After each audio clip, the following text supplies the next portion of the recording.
Hello commanders and welcome to part 17 of the Greater Tamilakam series, the United India. Finally, we are developing the Indian Navy, starting with the naval officer and now spamming the cruisers.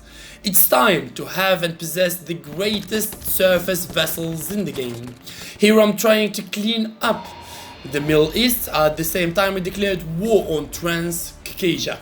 Like I said in the last episode that we are in a cold war versus Poland. Poland, a giant, a very good player, he is the first one and playing in solo. Now we are having some common borders here near the Iranian lands.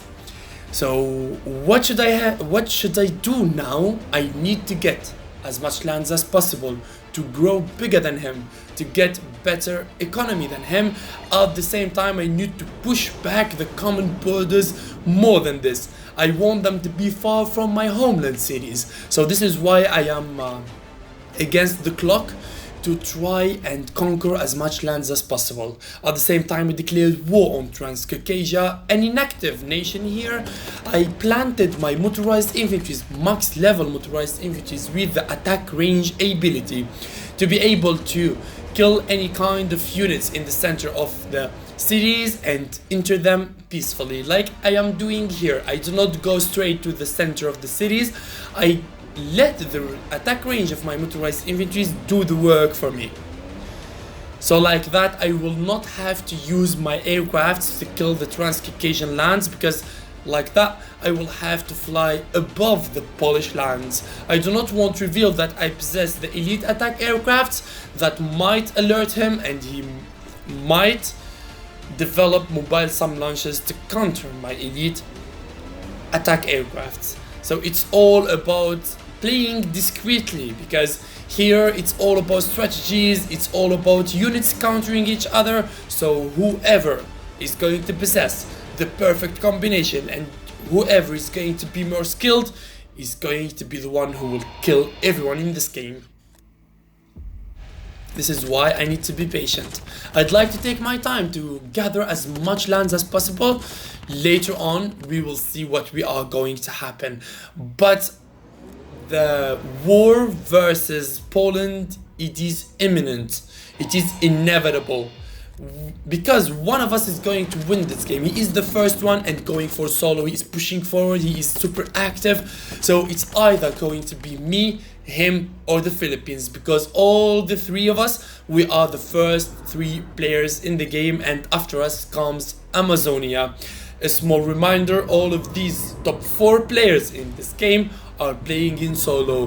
Huge forces, huge players. They are going to compete for the solo win in this big, huge 100 players map, the Rising Tides.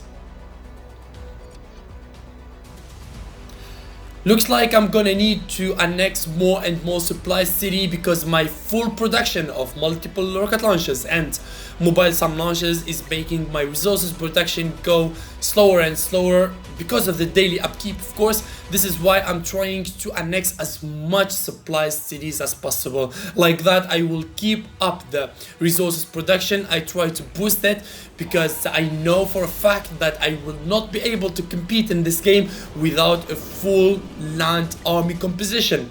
And you know, I will be so strong if I possess 2 or 3 full multiple rocket launcher stacks. You know, my perfect stack is going to be composed of 7 multiple rocket launchers, 3 mobile SAM launchers, 7 multiple rocket launchers, 3 mobile SAM launchers, and behind them some mobile radars and air superiority fighters covering the air from any helicopters attacks. Because you know, mobile SAM launchers, they do not attack helicopters. The only weakness point of the mobile SAM launchers are attack helicopters. So in order to keep my land stack intact, strong and safe, I need to cover them with air superiority fighters from the air. So yeah, this is the strategy I'm going to follow here. I will try to gather my ultimate stacks ASAP, because I do not know when it is going to be heated and when Poland is going to start declaring war on us. And maybe maybe Poland and Philippines, they are already agreed to attack Greater Tamilakam and put it like a sandwich in the middle. So I need to be prepared for all kinds of scenarios. This is why I started developing my navy like that. If Philippines doing something bold, my navy is going to be ready for him. I will navally blockade him and close up on him inside his island. About Poland, I need to develop a huge land army because the war scene is going to be the Middle East, and it's going to be purely land army and of course aerial battle. So in that case I need to have great anti-air divisions, at the same time strong land stacks in case the war is going to start versus Poland. I already know that Poland possesses max level motorized infantries.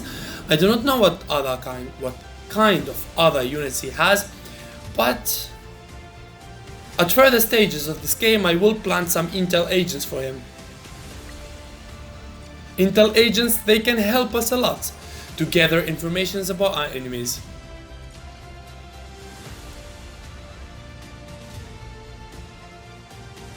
You see boys, my shores now they are secured. I planted a lot of naval patrol aircrafts all around the intersections in front of my coastal cities. Now my naval officer is going for the level 3, of course. As soon as I develop my cruisers to level 3, I will keep leveling up my naval officer until the max level, the admiral, because yeah, I can. I have a rank that enable me to upgrade my naval officer to max level. Okay, I will declare war on Greece now because looks like Poland has already conquered the homeland cities of Greece, and this land of Iraq is under the reign of Greece. So yeah, looks like Poland is going to keep pushing forward and he will get to me. In order to stop him from getting closer, I will try to conquer this and make a wall between me and him. I will try to steal lands from him. I will try to steal his bounty. I know, I hate when someone does that to me, when I start war against a player and someone else starts stealing cities from me. But yeah, I'm doing it right now. You can see that I'm being cheeky here. But I hope this doesn't piss Poland off and he doesn't declare war on me. Because I'm not ready yet. I have to admit that. I will be ready when I have 2 or 3 stacks, full stacks of multi-rocket launchers. Like that, I can keep fighting and fighting using the strategy of the hit and run technique. Like that, I can stall his attacks, I can annoy him so much. But like this, only with motorized infantry and a bunch of elite attack aircrafts, I will not be able to stand against him, because I know for a fact that he will be having a huge army. Okay, step by step we are making more and more mobile launchers and multi-rocket launchers. The bad thing is the mobilization time of the multi-rocket launchers is a bit heavy, especially that I am making them in my conquered cities, which the morale is going to affect the mobilization time. You know that, because a conquered city is going to be roughly have a morale of 60 to 65%, nothing more. Only if we are going to upgrade some underground bunkers, but 65% of morale is going to affect directly the mobilization time of your units, and it's going to make it slower and slower. Okay, the declaration of war versus Greece has triggered his destroyers, and he has a destroyer there in the Persian Gulf, and it is attacking me. The good thing, it's not a frigate, it's a destroyer. I can attack it with my elite attack aircrafts. Because, you know, destroyers, they does not have no anti-air. They can damage me a little bit when I attack, but they cannot attack me. Look how huge is Poland. He has all of Europe. All of the European continent officially is under the rule of Poland. It's huge, it's big. It's going to be an interesting future for this map. But we have to stop here, because it's the end of today's episode. Let's meet in episode 18. See you guys then, bye bye.